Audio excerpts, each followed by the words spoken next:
So we've automated Christmas, and now we're just waiting on those stars. Hi guys, it's Daniel. Thanks so much, and welcome to Dragonmore Gaming. And here we're doing some more Satisfactory today, and just wanted to follow up where we were. So we've finally automated the stars, and just to kind of show you where we're going here, we added also some snow. Kind of kills the frame rate a little bit, yeah. But yeah, so Santa's workshop is fully automated, making our Wonder Stars. So we had to add all these are making branches for our wreaths. So there's you need a lot more of those. So all those are wreaths, and then this we added all those candy canes. So we didn't realize how many candy canes we actually needed, and they only make 5 per minute. So you need a lot of them. Okay, so we got all that going, and that goes down to the sub basement of Santa's workshop that we have over here, where everything's getting coming in. Oh, don't know why you're off, but okay. So we're gonna, all right. So that's what we need to make more ornaments. But so we're making wreaths, and the wreaths come over, and this makes our Wonder Stars. So let's put some extra in here. And these make very, very slowly. So you need 500 for the final upgrade to completely finish Fistmas. So we're working. Everything's coming in to this box here. As you see, we're on a roll. We got 200, almost 300. So hell yeah. But and that'll give us our final upgrade, which I'm guessing is going to be the little star on top of the giant Christmas tree. But we will see.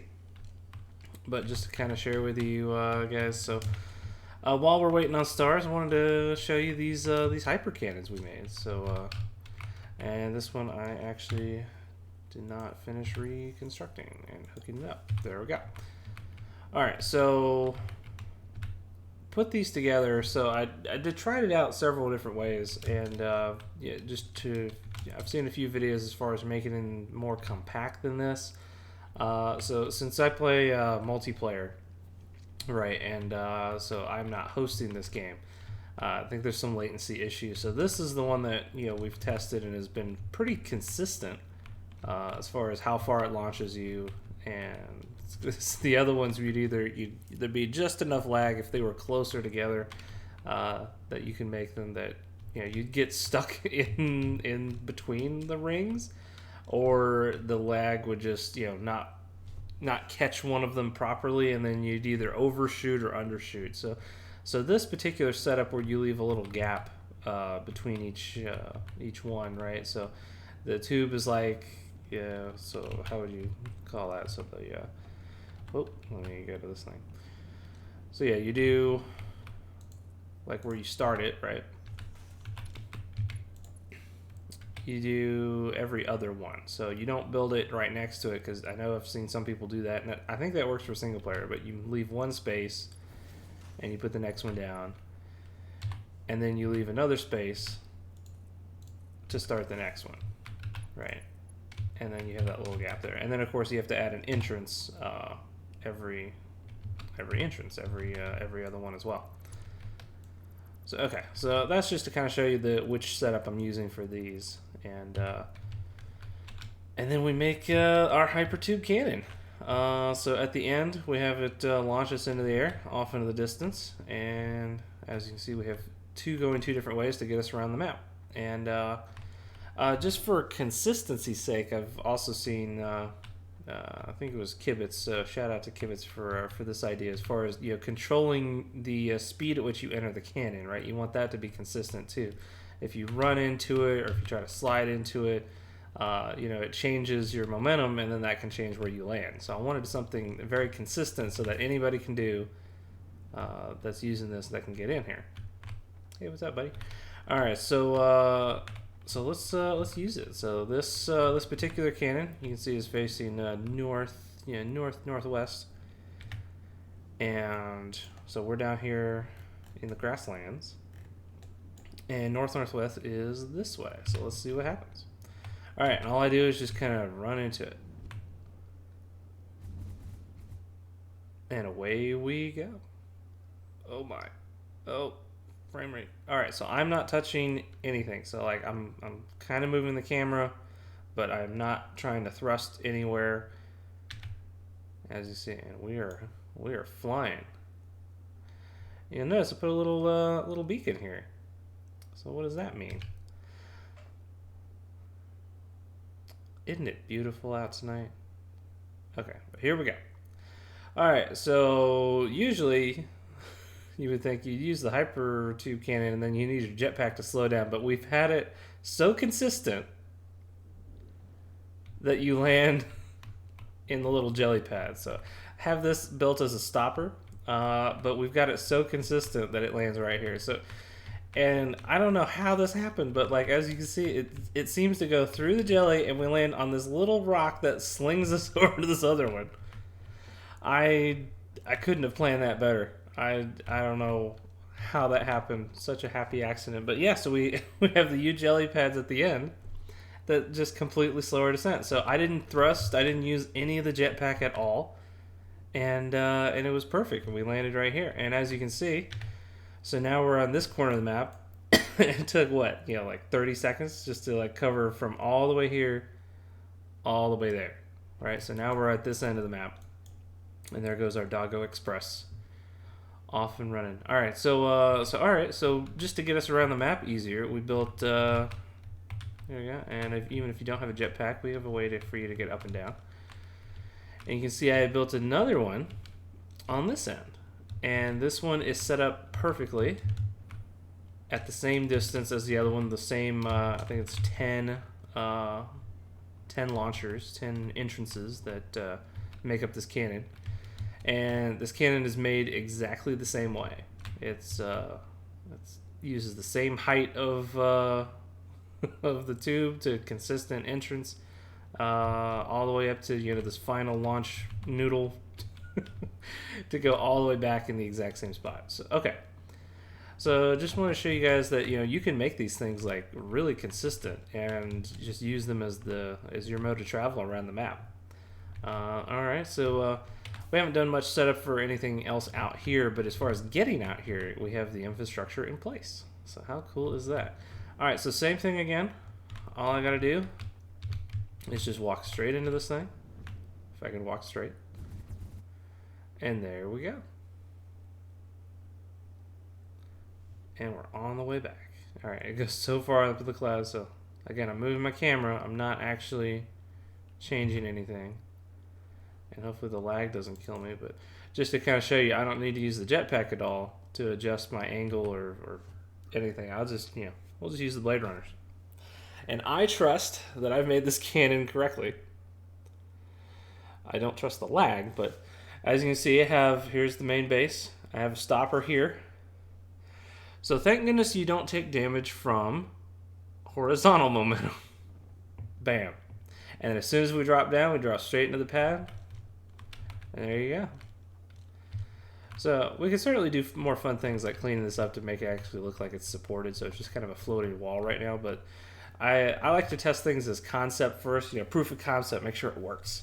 And you know what? It works. So we hit this going like 1,000 miles an hour. But horizontal momentum does not kill us. So if Coffee Stain ever upstates that'll be unfortunate. I'll have to think of something else to do, but or just move the pads and try to make something up there.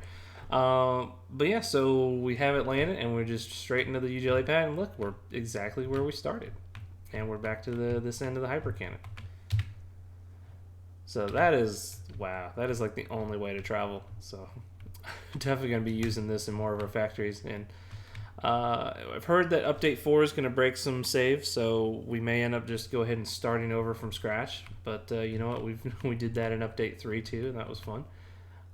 So yeah, but now we know we've tested these hypertube cannons, and they are phenomenal ways to travel across the map. So just wanted to give you guys that little tidbit. You can make them super consistent so that you can just land.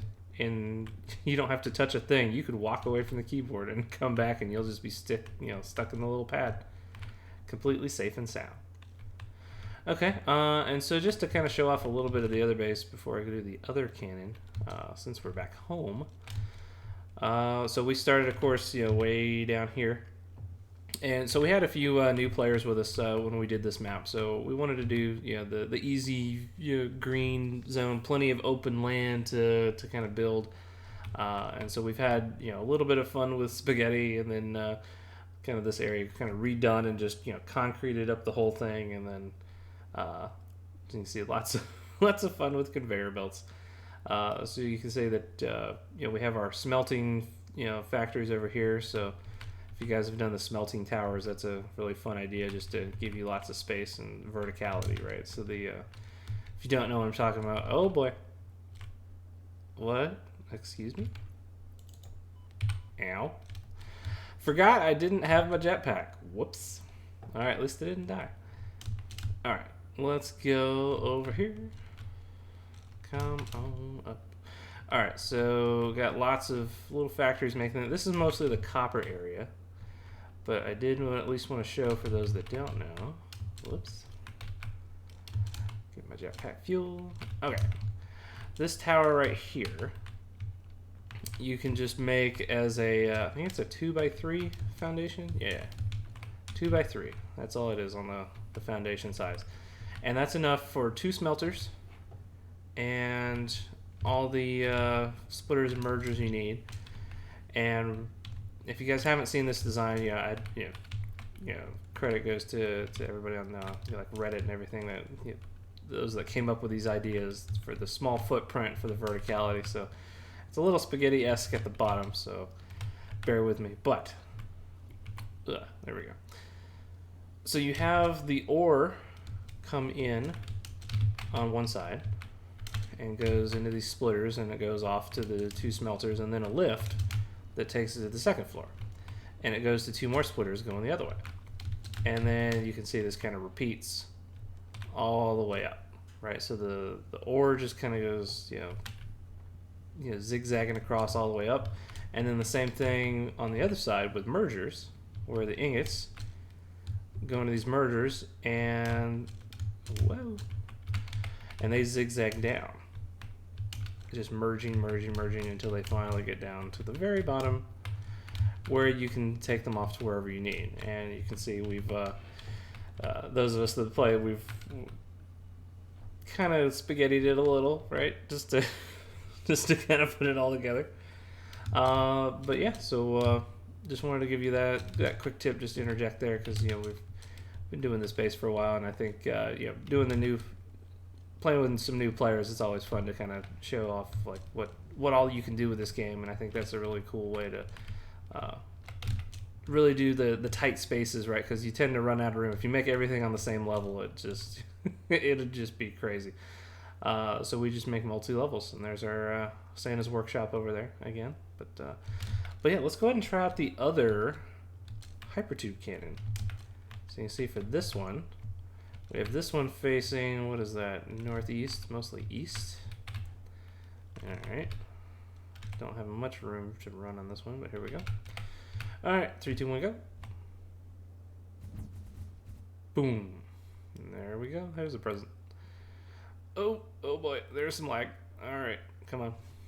And we're in the clouds. Alright, so I didn't have... Alright, so I think it's not as many launchers on this one. I think it's, only 8 or 9 on this one, because I wanted it to go somewhere where I can actually get to and from and back. And oh, we have a problem. Oh no.